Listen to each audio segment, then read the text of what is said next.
March of the Machine has been fully spoiled by the time this video drops. So we are very close to the release of March of the Machines.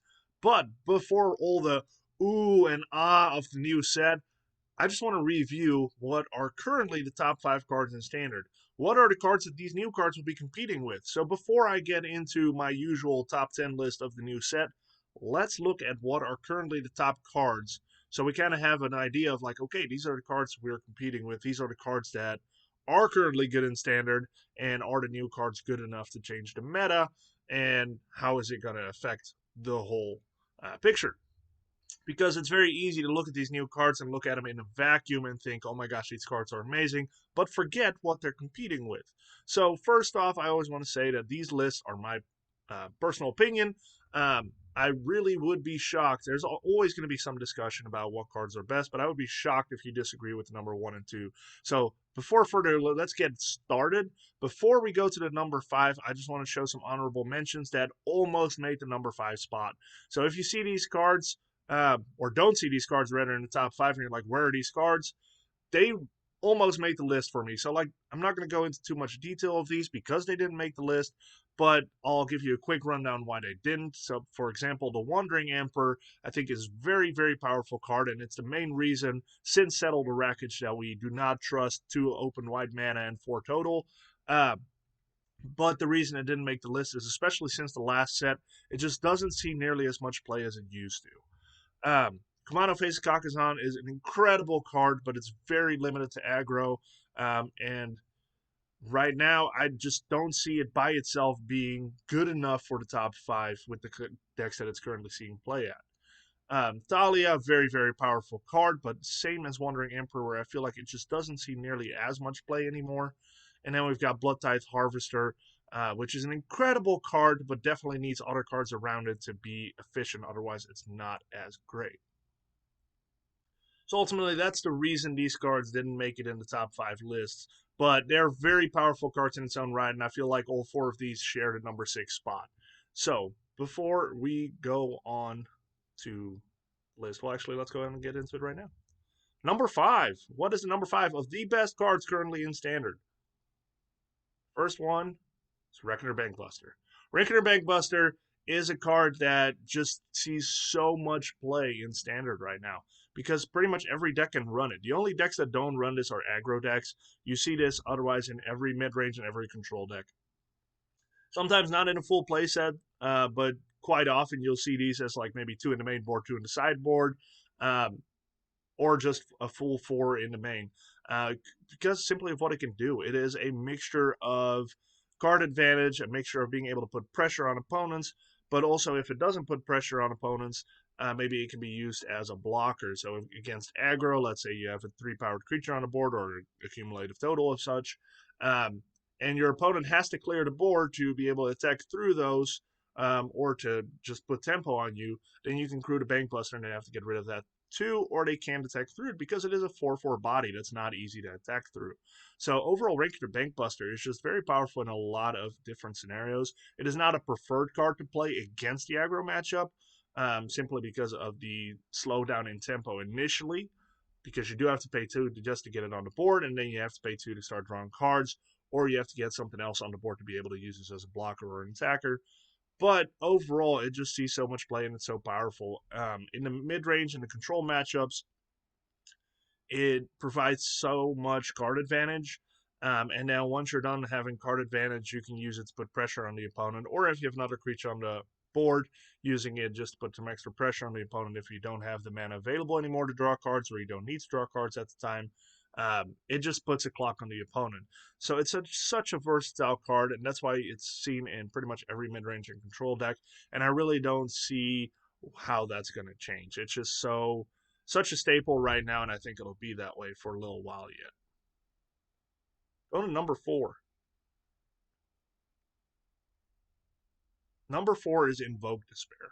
Invoke Despair is, again, a card that, even though it's 1 and 4 black, you would think that it only gets played by one deck and that's mono black. Just with how easy it is for, especially for red, to generate treasures and get card selection, it is so easy to cast Invoke Despair, and that's why it sees so much play in Standard. I do think it might taper off a little bit. I'm already seeing less Invoke Despair with the most recent set than I used to before, but it's still just such a powerhouse. I cannot remember a single time where I cast more than one of these and I lost a game.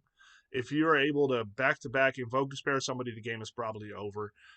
There's very few strategies that are strong against Invoke Despair. So if you have a go wide deck, then Invoke Despair is not the best. But still, it'll generate some value, especially if you have a shouldered on the board and you only hit maybe your creature. You don't get to hit an enchantment or a planeswalker with this. You still get to draw two and gain a bunch of life with that. Or if you don't have shouldered on the board, then it still does damage to your opponents. And Invoke Despair by itself can be a win condition, which is why it makes it so strong. Having removal for a creature, an enchantment, and a planeswalker, and if those don't get sacrificed, then you have life loss and card draw. It's just such a strong package altogether, and such a powerful card in standard currently. Still very much a card we'll see a lot, I have no doubt about it, unless go wide strategies really become a thing in the new standard meta, which I don't know if they will. Going to number three. Number three is a card that I underestimated until it started getting played, and that is Atraxa. Atraxa Grand Unifier. The reason why I underestimated this, when I first saw this, I looked at the cost, and I was like, man, this is a good card. This is an incredible card. Don't get me wrong. But this is for Commander only, right? There's no way this is going to see playing Standard. Domain was a deck, for sure. So I was like, maybe some domain players will put this in. There's no reason for them not to. Just take out like a Titan of Industry, play Atraxa instead, and call it good. Like it's a good card. Also, we hadn't seen battle cards yet, so I didn't know what the value there was. But still, it's the effect itself of Atraxa, I had no doubt was very good. I know that, but I did not anticipate every black deck to run Reanimator. Gix is that Gix card, the 5 mana card that brings back um, a creature from any graveyard. It's so easy to fill the graveyard because if you're running black with that, you probably run Bloodtithe Harvester, and with the blood token, it's just super efficient to throw this in the yard when you're ready to pull back out. If you can't find it, no big deal. The second step of the saga lets you find it. So all in all, it just made for such a powerful package. So I do think that Atraxa here comes with the disclaimer that it has to be played with the Gix Saga. Um, but again, we're seeing that a ton. And typically the decks that run Atraxa, so like by example, one of my favorite standard decks to play right now is a Rakdos Reanimator deck that runs Gix's Saga with Atraxa. It also has a few additional colored lands in the deck, and then with the treasures that we generate from Fable or from the 4 mana dragon, it is so easy to cast this. If you don't get to reanimate it in the later turns, you can just hard cast it. The thing about Atraxa, what makes it so good is, yeah, it doesn't have hexproof, it doesn't have ward, it's easy to remove. It dies to pretty much any counterspell, or not counterspell, sorry, to almost every removal spell, but the damage is already done the moment you do that. Once it hits the battlefield, this card is played in mid-range value decks. These mid-range value decks, all they want to do is reload their hand, and once they reload their hand, it's really hard for you to recover from your opponent doing such. So Atraxa just brings so much value, and it comes with that little like, hey, you have to remove me or I will kill you in a very short amount of time and gain a bunch of life. And also especially against aggro.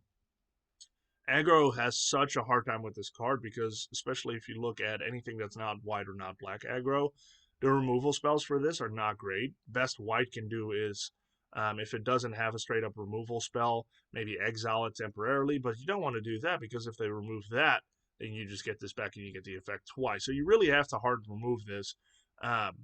And especially for like mono red, that's impossible. Like mono red has no way to deal with this except for possibly like a bloody betrayal and attack with it one turn. But even then, unless you win the game, then they still have a 7/7 life linker on the board on the next turn, and it's going to be hard to recover from. So all in all, Atraxa just has a tremendous amount of value. It is so easy to cast, even though the mana cost. I've played with this and against this, and I've seen it come out as early as turn 4. And it's just impossible to recover from that. So I still think we'll continue to see this card in the next standard coming up. So now we're coming to the number 1 and number 2, and this is really where I think there's no discussion whatsoever. I think this is very clear what cards these are. Let's start with the first one on this list. I've got Shouldered. Shouldered the Apocalypse. Shouldered the Apocalypse is everywhere in Standard. Every deck that runs black runs Shouldered. It is so strong because it doesn't have to do anything. It just sits there and your opponent dies. Most people don't even attack with Shouldered because they know as long as they can protect it or replace it with another Shouldered, they're going to win the game. So there's no point in attacking. Just leave it back as a thick blocker. And even then, sometimes I've played Shouldered against Mono Red, and Mono Red attacks, and it's like, you know what, I'm not blocking because I don't want to lose this to a burn spell because I know I'm going to get plenty of life back on the way back. Like once it's my turn, I'm going to gain some life. I'm going to gain life on the initial upkeep draw. And I probably have other ways to draw cards too, like we've reviewed Invoke Despair, we've reviewed Bloodtithe Harvester with the Blood Token. Reckoner Bankbuster is a card we see a lot with Shoulder decks. There's a lot of ways for me to draw cards and gain life. So you know what? I'm just going to let it sit there and chill and let you draw cards until you die. When I really realized how powerful, I mean, I know this card is powerful, and I know this is a bane for any aggro deck. But when this really became obvious that this is probably a ban-worthy card is when we watched the Legacy Naples Standard Tournament about a month ago or so. Of the top 8 decks, 7 of them had Shouldered in it. Only one didn't because it was mono white, hard to cast Shouldered. But the 2 top decks that played in that tournament, Esper Legends and Grixis Midrange or Control, both of those ran Shouldered, and the amount of games that were decided by who was able to keep Shouldered on the board was unreal. So many players lost to Shouldered, and even players that had their own Shouldered on the board, they lost due to priority. Shouldered is just such a powerhouse, and it's such a dominant card. It is in every deck that runs black, and a lot of decks run black because of Shouldered. I really think I'm not one to call for bans quickly, but I do believe that due to the amount of time this buys for mid-range decks to establish the rest of their board state or to recover from a game or to be able to get to that Atraxa or to just simply kill an opponent with Shouldered itself, I really think Standard would be in a much healthier place without Shouldered. I think aggro would be a lot more reliable. I think mid-range battles would not come down to who can keep Shouldered on the board. I think overall it would just be a lot more interesting. And I think that this is probably the one card in my top 5 here that would Standard would benefit from getting banned. If it doesn't get banned, I think it is fine too, but Standard is in a pretty good place, and I think the new cards getting added will keep making Standard interesting. However, Shouldered is such a menace and will stay so dominant simply because of, by itself, it's just so strong. So that's my number 2. But if this is the only card in my list that I think is ban-worthy, then what is the number 1? Well, I'm sure you already know. Number 1 can only be one card, and that's going to be Fable of the Mirror Breaker. Fable of the Mirror Breaker, holy cow, is such a value generator, and it's the main reason a lot of decks run red. It is the main reason Bloodtithe Harvester is so good. It is such a great value to be able to put a creature on the board that can either block, typically you just want to attack with it, so you can ramp with a treasure. And then you have card selection. And then after that, you can flip it to Kiki Jiki that can start copying other stuff for extra value, like the Bloodtithe Harvester, so you can just start tapping the Bloodtithe Harvester token to take out your opponent's creatures or create blood tokens. Or you can start generating additional Graveyard Trespassers or Corpse Appraisers to be able to exile the opponent's graveyard for value. There's just so much value in Fable of the Mirror Breaker. What makes it so good is, even though, I'm not going to lie, most of the times you're not going to have Kiki Jiki on the board long enough to do things with it. But you've already got the value. And that's like the running theme here is like some of these cards, you've already got the value the moment you get to cast it. Shouldered, you typically, unless you cast it on curve, you already have ways to draw a card. You got value out of it. Atraxa, at the moment it hits the board, you get value out of it. Fable of the Mirror Breaker, the moment you cast it, you have value out of it because you get that token on the board and you have that enchantment on the board. Your opponent is going to have to use either 2 spells to deal with it, or spend more mana than you did on Fable to get rid of it. So either, let's say, a cut down and a destroy evil can get rid of the token and the Fable on the same turn. But that's 2 spells. So you used 1 spell, they have to use 2 to get rid of it. So you are outvaluing them. Or they have to use 4 or 5 mana, like Unleash the Inferno or Invoke a Spell to get rid of Fable the Mirror Breaker and the token. So from that standpoint, you're already ahead if you get to cast Fable with Mirror Breaker and it hits the board. If it stays on the board for whatever reason, it is such a great way to further develop your strategy. So that's why this is so dominant in mid-range decks, because you get to generate the treasure token, so you might go straight into a 5 mana spell, or you go into the 4 mana spell and you have a mana open to have like a cut down available, or to be able to sec your blood token, or whatever that may be that you have on the board that you need 1 mana for. So the value is great with just a 2/2 goblin token. Then being able to do some card selection is really great. Especially what I like about Fable the Mirror Breaker and mid-range strategies is if you have a 3-land hand with Fable, you are safe, because there's a very high chance that by the time you get to turn 4 and you start dumping some of your cards to draw some more, you're probably getting some more lands. And if you haven't drawn any yet, because especially if you get Magic the Arena Gathering or Magic Gathering Arena with the Shuffler is rigged, it's not, whatever, you'll be able to dig a little deeper to find those lands. So overall, it's just so much value. Why I don't think this deserves a ban, even though it's such a powerhouse of a card, is because it really only benefits the caster. What it does is it further develops their strategy, but by itself, it's not a I win card. It doesn't shut down the opponent's strategy. It doesn't do anything to the opponent unless you get Kiki-Jiki that starts copying like Blood Tithe Harvesters. But to be fair, that doesn't happen until like turn 5 or turn 6. So turn 3, Fable. Turn 4, discard, draw. Turn 5, you have Kiki-Jiki on the board. You can't start doing things with it until turn 6 unless you have Tyvar on the board, which Tyvar is not really tier 1 material anyway. So you don't really do things with Kiki-Jiki until turn 6. So I really don't think that this deserves a ban, simply because it mostly helps the caster with their strategy, but it doesn't mess up the opponent's strategy like some of the other cards like Shouldered. Shouldered makes it to where you can't really draw cards without dying. So that's the difference here between what's ban-worthy and what's not, in my opinion. But let me know what you think about this top 5. If I'm missing a card, if you feel like some of the other cards deserve to be here and other cards don't, let me know in the comments. In the meantime, we're getting ready for March of the Machine. March of the Machine, all the cards have been spoiled by this time, so I will be working on the top 10 list like I usually do.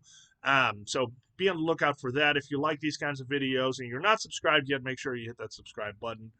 Just some reminder dates here for you. March of the Machine paper pre-release in your local game store is going to be on the 14th. And then for Arena, it's going to be on the 21st. So something to look out for. March of the Machine looks really cool. I'm really excited about it, even though looking at some of the spoilers, I have no clue yet what's good and what's not. It just all looks really exciting. So that's part of why I wanted to do this video, just to kind of reiterate, hey, what's good right now? What are we competing with? And what do I think the meta will be?